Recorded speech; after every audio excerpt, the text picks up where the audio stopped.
Hi, and welcome to the Let's K12 Better podcast. This podcast is a project between Mom of All Capes and her kids. Hi! In our podcast, we will cover a variety of subjects involving K12 education and family life. We will talk about the ways that parents, kids, and educators can improve K12 education and family life. We encourage you to join our conversation on social media using the hashtag #Let'sK12Better.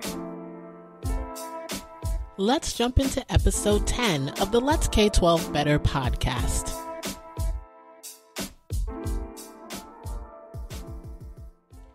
If we're going to tackle injustice, we must first understand the impact of that injustice on groups of people. How do we do that? With data. But we want to make sure that data is accumulated and analyzed with a gaze that comes from inside that community. Why? Well, right now, much of our data relies heavily on a white gaze or white heterosexual Christian male as the norm. When we structure society around this norm, we lose a lot of the nuance that makes up the people and the cultures that are not white, not heterosexual, not Christian, and not male. We don't get a complete picture, and therefore our solutions are incomplete. As we discuss addressing the inequities that exist in our larger society, we must create space for Black people to define the issues they're experiencing in our society, using their own words, using their own gaze, and using their own understanding of their relationship to the greater society to inform how we should move forward together. This means that the ways in which we've collected data, reported on data, and told stories around that data in the past need to evolve. We cannot rely on pathology stories to remain the pervasive theme in reporting on Black outcomes, because Black people and their experiences aren't the problem to be fixed. It is the systems they live in that need to be addressed. So, how might we engage in the issues that impact Black communities? And how do we actually solve for and address the policies that disproportionately impact Black people? We took a moment to sit down with Dr. Menna Demessie, Vice President of Research and Policy Analysis for the Congressional Black Caucus Foundation. The Congressional Black Caucus Foundation is a nonprofit, nonpartisan policy research and educational institute founded in 1976. The mission of the Congressional Black Caucus Foundation, or the CBCF, is to advance the global Black community by developing leaders, informing policy, and educating the public. Let's hear more about how this organization uses data to address the variety of issues that impact Black communities, what this current historic moment means for Black people and all people, and how we might collaborate on solutions that tackle injustice and inequity.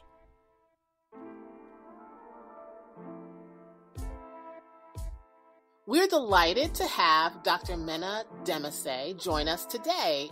Dr. Demessie is a longtime friend of mine, and I'm always delighted to have an opportunity to engage with her in discussions about the very important work that she does.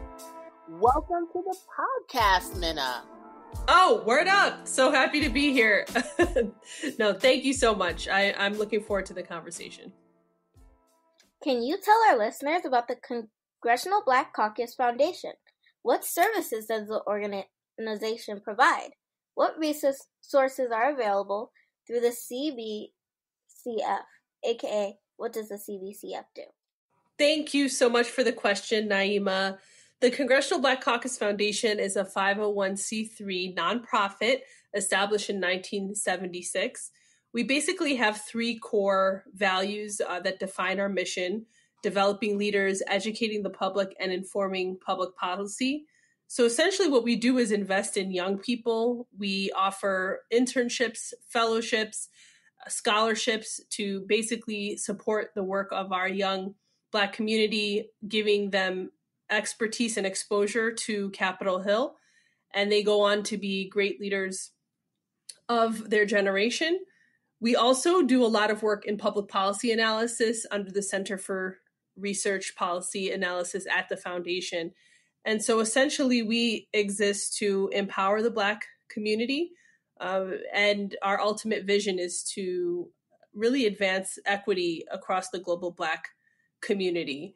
And part of that work is invested in providing educational opportunity to our community, but also forwarding critical public policy solutions for our most pressing issues facing Black America and beyond. You're Vice President, Research and Policy Analysis.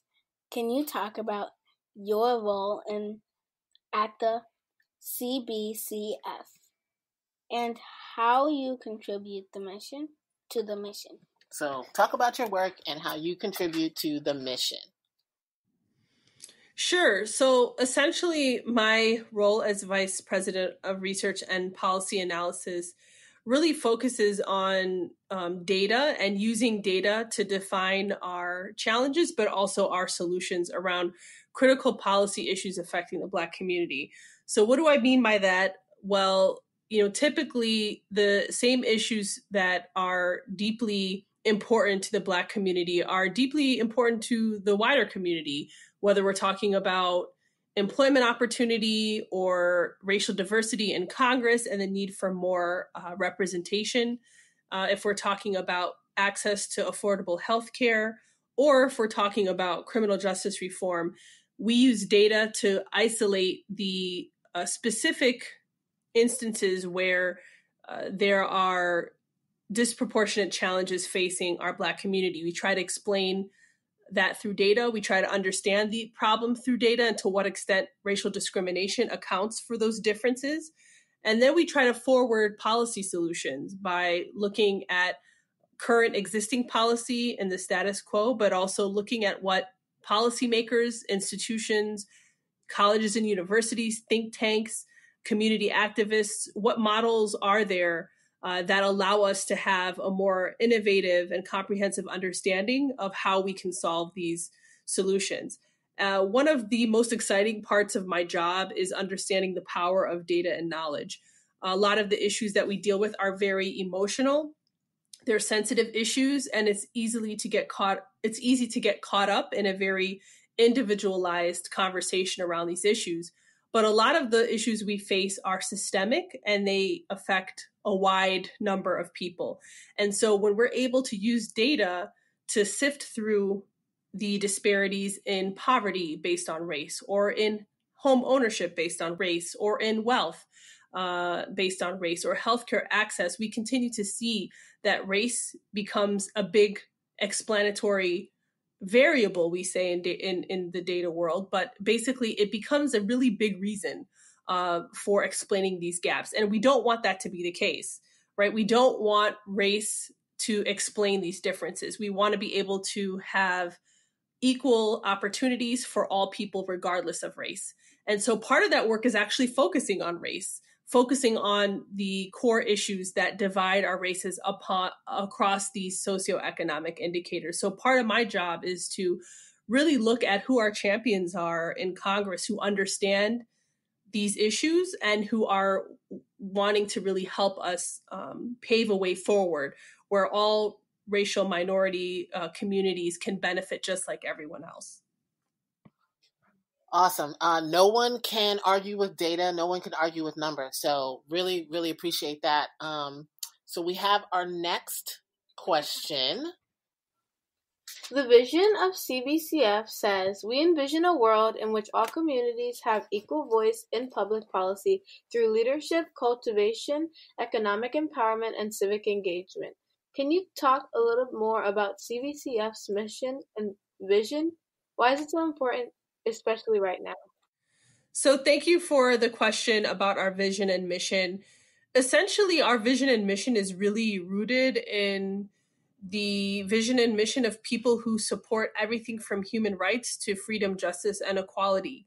And part of the work we do, again, is related to this idea around racial equity, because when we look at our history, we understand that there's a story behind the numbers and there's a story behind the treatment of certain groups of people that have promoted advantages for some while also advancing disadvantages for others.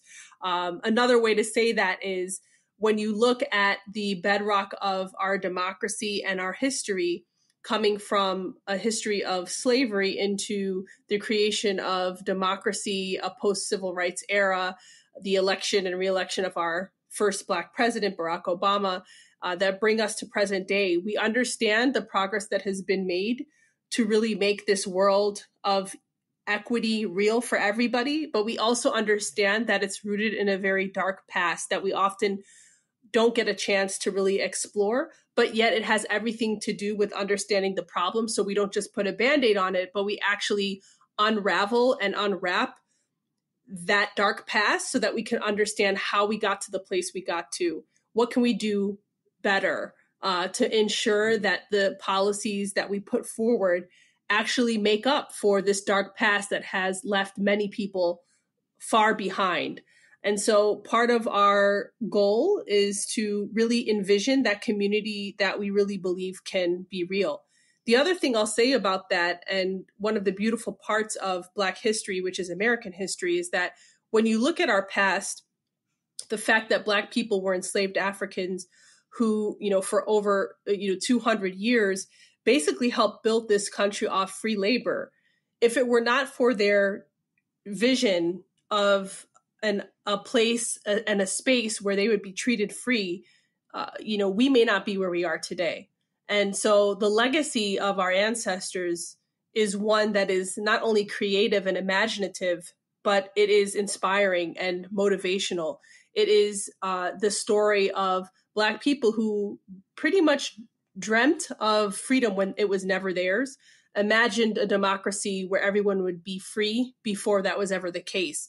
And so a lot of their struggles and their ability to come out of such a dark past is rooted in making dreams of a free and true democracy real for Black people, but also for the rest of the United States. And so we believe that vision is possible. We would not be here if it weren't for the dreams of our ancestors to create a better world for us. But we also understand that there's still a lot more work to do. And part of the work means that we understand our history so we don't repeat it. And we actually make more advances where we see the largest gains for advancing equity through public policy and civic engagement and economic empowerment for vulnerable communities and minorities of color across the nation. I'm actually speechless just by what you said. I think it's super important. And I'm hoping that our listeners can just fully grasp just the mission and the work of what the CBCF is trying to accomplish. So I really appreciate you diving deeper into you guys' vision and mission. Okay, we're going to get into our next question. The wave of Black deaths at the hands of the police has pushed our nation to protest and civil unrest, but have also moved discussions on race. Can you talk about the Black Lives Matter movement within a historical framework? Can you share how the CBCF is addressing this moment? Sure. Thank you so much for the question. So here's the thing about the Black Lives Matter movement. What we're witnessing is the evolution of a Black Lives Matter movement that started, over 2 centuries ago. And so the beauty of this particular moment is being able to witness the next generation of leaders, that is young people who have made equality for Black lives from a human rights perspective a priority for the nation unapologetically. And again, that's rooted in a history that is not foreign to Black people. So in a historical framework, when we go back to the Civil War amendments that really defined our democracy, we understand that that is also rooted in a sense of liberation for Black people. And so at every waking moment, there has been a struggle for Black lives to be validated, but to also be protected. And I often like to remind people that when we take our American government classes and U.S. history classes, and we look at the Civil War and we look at these 27 amendments to the Constitution, we oftentimes really imagine a space where there were a bunch of really old white men with old gray hair sitting around a table writing the Declaration of Independence. That's not quite how it happened, right? I like to remind people that if we have 27 amendments to the Constitution, that means that those were 27 attempts to get democracy right. And we know democracy is an ever-evolving project. It evolves as we go along. And so when we look at the Black Lives Matter movement and we understand the 13th Amendment abolished slavery in 1865, it was because slavery existed, right? And when we look at the 14th Amendment, which essentially gives equal protection under the law to every person, regardless of their racial background, or right, we understand that that amendment exists because there was a time and place where people were not equally protected under the law. And of course, we can't forget the 15th Amendment, which gave Black men the right to vote, not Black women. Women got the right to vote with the 19th Amendment passed in 1920. But the 15th Amendment gave Black men the right to vote in 1870, and they were not allowed to vote before that.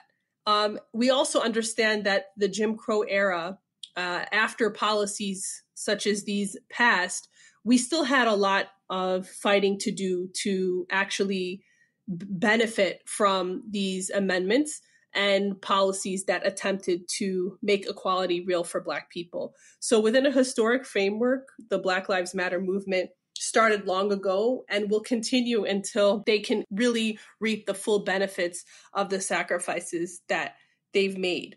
So it's important as we look at more recent times around, for instance, the Shelby versus Holder case in 2013, that pretty much gutted the Voting Rights Act. That was a really sweeping piece of legislation passed in 1965 to really curb racial discrimination, institutional systemic discrimination that suppressed the Black vote. We understand that they're just as quickly as policies are passed, or as slowly as they're passed to get rid of these racial inequities, we also are met with troubling new challenges and laws that try to curb some of the progress we've made. And so we're now in a space where it's 2020. We have a revival of the Black Lives Matter movement out of the death of George Floyd and the continued unlawful killings and murders of Black people at the hands of the police, at the hands of police that are supposed to be protecting us. And we are voting in November. And it's a real question for many people across the country of whether or not, voting matches being protected by the police and having your interests represented. So it's really critical to show up to vote. We also have a national census, a decennial census taking place this year.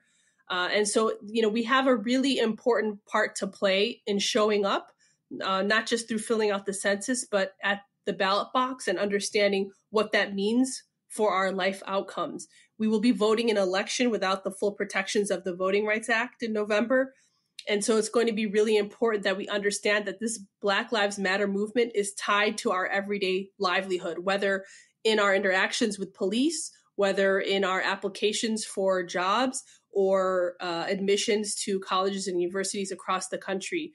It'll be really important to understand that Black Lives Matter is putting a racial equity and human rights lens on so many issues that affect our community, not just with respect to criminal justice reform, but across the board. And so it's just important to understand that it's a collective movement, and we need everybody who believes in democracy to be part of making this a reality for all people.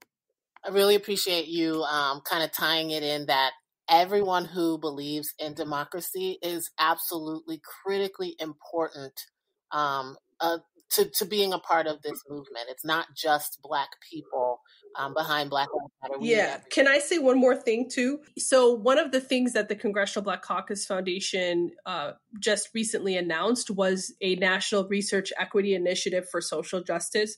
We're very excited to basically expand some of our programs that we have been running for decades. So with this new initiative that really came out of this special moment in American history, we are really making sure that this initiative targets investments in young people so that we are providing educational opportunity, but we're really setting up our people to be policymakers and leaders in their space. So we'll be actually having social justice policy fellows work on Capitol Hill for 2 years. We're actually as well opening up scholarships for students at historically Black colleges and universities. And we're also going to start really pushing out some serious intersectional data and policy analysis around everything from law enforcement and the courts to education, incarceration, the workforce, and really looking at how we can dismantle the disproportionate effects of systemic racism in these spaces. So we're very excited for the work we'll be doing in this space moving forward. Excellent. Much needed work. And so I'm actually looking forward to seeing all that comes out of this, which leads into our next question. On top of all that is happening, we have the census this year, and it is an election in the fall. What do these moments mean for Black people? And what work is the CBCF doing to address needs in the Black communities around the census and the election? Great. Thank you for the question. There is no more an important time than now to really understand the impact of having a decennial census at the same time having a general election in the current climate under the Trump administration. It really doesn't matter where you fall politically. What we're witnessing under the current administration is something we have never witnessed before quite this way. First of all, I like to remind people that what we did in 2016 was elect someone to the highest office in the land, someone who has never held an elected office position before, and someone who has been more than explicit in promoting and stating very adverse racist commentary that has isolated so many communities. And it sounds like a tough thing to say, but we have to understand that words matter and we need to call it like it is. And for far too long, when we talk about these uncomfortable issues of race and racism, we often try to be nice about it. But it's important to really understand the importance of speaking out in this moment. So when we talk about the election, it needs to resonate with the way it needs to resonate with the way people are being treated. The other part about this is, beyond voting, is to understand some of these more nuanced initiatives that also have to do with our life outcomes, and that is the census. People get the voting piece. We often say, go, get the vote out. But when it comes to the census, it doesn't resonate quite the same way. So let me just explain, the census happens every 10 years. It's been around since 1790.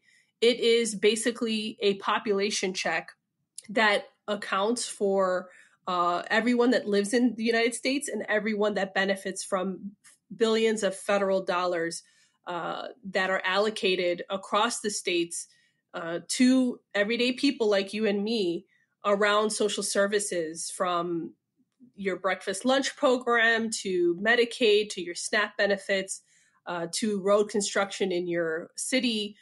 You name it, there are hundreds of programs that we benefit from the census. We also use the census to identify how populations have shifted and how state legislators can then redistrict, and reapportionment and redistricting are the two biggest pieces coming out of the census. Redistricting allows us to draw new district boundaries for election purposes based on population shifts. And then, of course, we understand the allocation of billions of dollars across the country. So it's really important that we have a really good count on how many people live in the United States.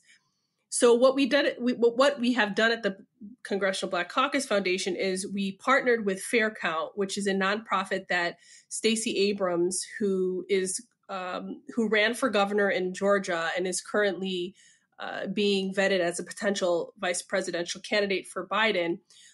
We partnered with Fair Count to launch our Black America counts, because we know that a lot of communities of color have been systematically undercounted for a number of reasons and don't get a chance to fill out the census at the same rates as other people. And the results of that is, less visibility and less resources to those communities.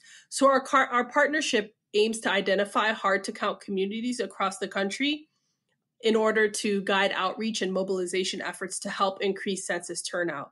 The unfortunate part is that it's COVID-19 right now.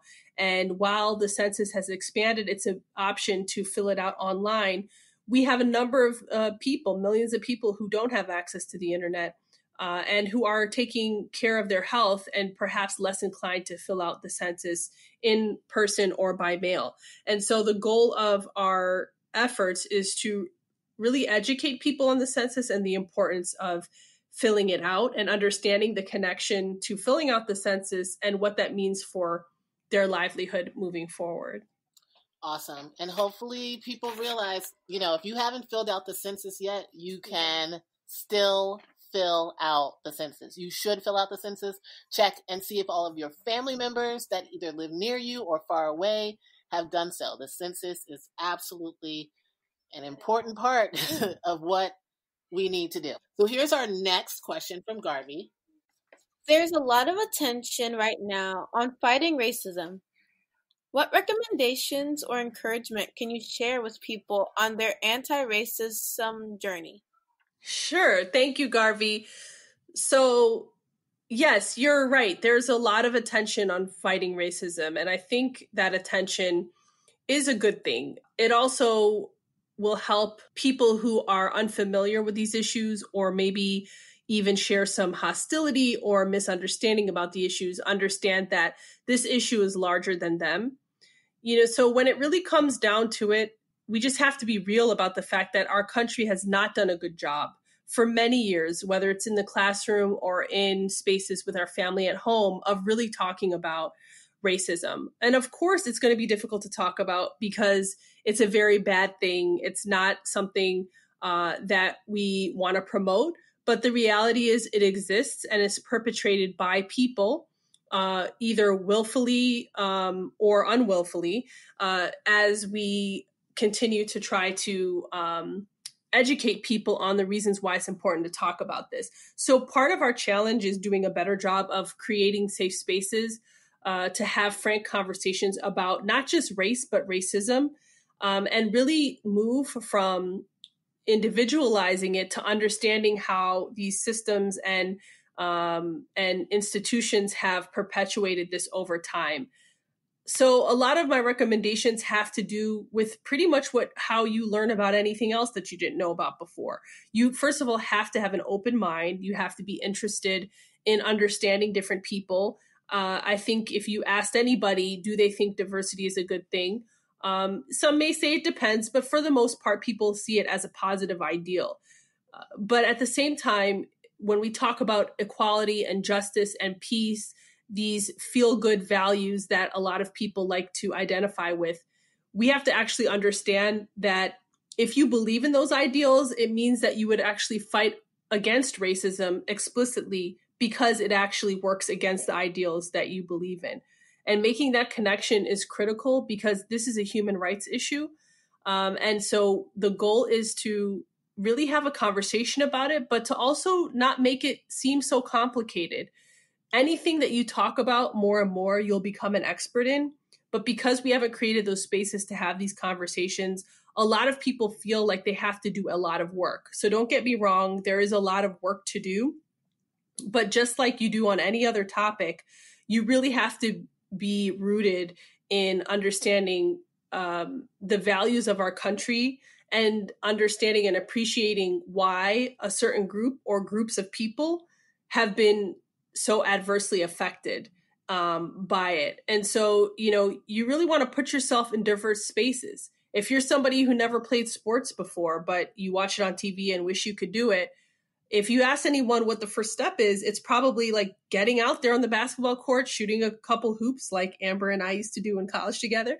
And if you keep doing it, you'll get better at it, right? If you are somebody who, wants to be good in math, then you should start doing math problems, and you might fail a couple times, but eventually you'll get to where you want to go. And so if you want to fight racism, you really have to put your emotions at the side. And really take a deep look as to why other people have been emotionally affected by this, and really understand that there's a role for everyone to play in fighting for equality. And we really have to, start there. So, part of the work that folks like myself have been invested in a long time, is not only getting people to talk about the conversation and create conversations and spaces for dialogue, but to actually move to action. Because for far too long, we've seen these racial disparities continue to harm people's way of life and ultimately result in death. Black Lives Matter is because Black death has been the result of racism for many families and communities across the country. And so Black Lives Matter is, of course, rooted in the fact that all lives matter. And so we can't just discard the disproportionate rates of murder and death of Black people at the hands of police or anybody else with, racist ideologies, right? They come from someplace. So the goal is have a conversation first. Yes, there are books to read and we should read them. Nobody knows the intricacies of these issues, just by, just out of nowhere, right? People have to actually put the time and work in like they would with anything else. But you also have to play an active role in immersing yourself with different cultures and people. And so I would really just ask people to look at anything else that they have a passion for. What did you do to achieve your passion? Those same skills and steps that you take in anything you do in everyday life are the same steps you would take to understand how to fight racism, whether you're involved in environmental justice issues, whether you want to learn a different language in another country, you want to take a study abroad program, you want to take one of our internships and come to DC to learn how the Hill works. Those are the steps those are the first steps you would take. And so think about how do I create these spaces? How do I create these personal connections that help me understand people's different points of view? And what can I do in my everyday life to have a better understanding of people from different walks of life and be comfortable talking about hard issues like race and racism? All really, really important points and super sound advice. Also, shout out to Shoot Baskets. Yeah. Big ups to Oberlin College. Yes. So we are going to move. The time has flown. This has been amazing. We're going to move to our last question with Sophia. Do you want to read the question? Yes. All right. Nice and loud, please. How can people get involved with or support the Congressional Black Caucus Foundation? Thank you for that question. There is no shortage of ways to partner with the Congressional Black Caucus Foundation. First, I want to encourage everyone to go to our website and learn about the amazing work we're doing in investing in young people and future leaders of our generation and the next generation. You can go to www.cbcfinc.org, or you can just Google Congressional Black Caucus Foundation. You can make a donation on our page. We also have opportunities for you to donate directly to our internships, scholarships, and fellowships program. And of course, we encourage you to spread the word on these opportunities. We'd love to have people in undergraduate or graduate level apply for our internships, scholarships, or fellowships. So we also encourage you to join us at our upcoming annual legislative conference, a conference that typically brings 10 to 20,000 people to the convention center in Washington, D.C. over a 5-day span, where they have access to over 100 policy forums that are co-hosted by members of the Congressional Black Caucus. We have celebrities, experts, business leaders, and policymakers from all across the country that come to D.C., and it is an amazing grand affair to learn about policy and also to network. This year, we're going virtual because of COVID-19. And so we encourage you to come to our website to learn more and join us when we roll out our annual legislative conference this year. So again, we are rooted in developing leaders, educating the public, and informing public policy. And we encourage you all to join us on that mission, and feel free to donate at any time. Awesome. So I hope that people really do just figure out how they can support this wonderful, wonderful organization and all the great work that you guys are doing. We will make sure that we share all the links in the description so that you can easily check it out that way. And then also make sure that you follow Dr. Demessie and the Congressional Black Caucus Foundation on Twitter. So we want to thank you so very much for joining us today and sharing your wisdom with us. I learned a lot, right? And our listeners. So thank you so much. Thank you, Amber, and thank you to Garvey, Naima, and Sophia. You all are awesome, and I cannot wait to listen to this podcast as it takes over the country. I think it's so important, the work that you're doing to have conversations with young people, particularly your children, aka my nieces. And so much love to you and blessings moving on with this amazing show that is changing people's lives every day. Oh, thank you. You're welcome. If you enjoyed this conversation, you can follow Dr. Demessie on Twitter at Menna Demessie. That's MENNADEMESSIE. And also follow the Congressional Black Caucus Foundation on Twitter as well at CBCF-INC. Each episode, we will share quotes that we find inspirational, and sometimes we will share what we think they mean. Madam C.J. Walker was an American entrepreneur, philanthropist, and activist. She was the first female self-made millionaire. Her quote is, "Don't sit down and wait for the opportunities to come. Get up and make them." Ida B. Wells was an American investigative journalist, educator, and an early leader in the civil rights movement.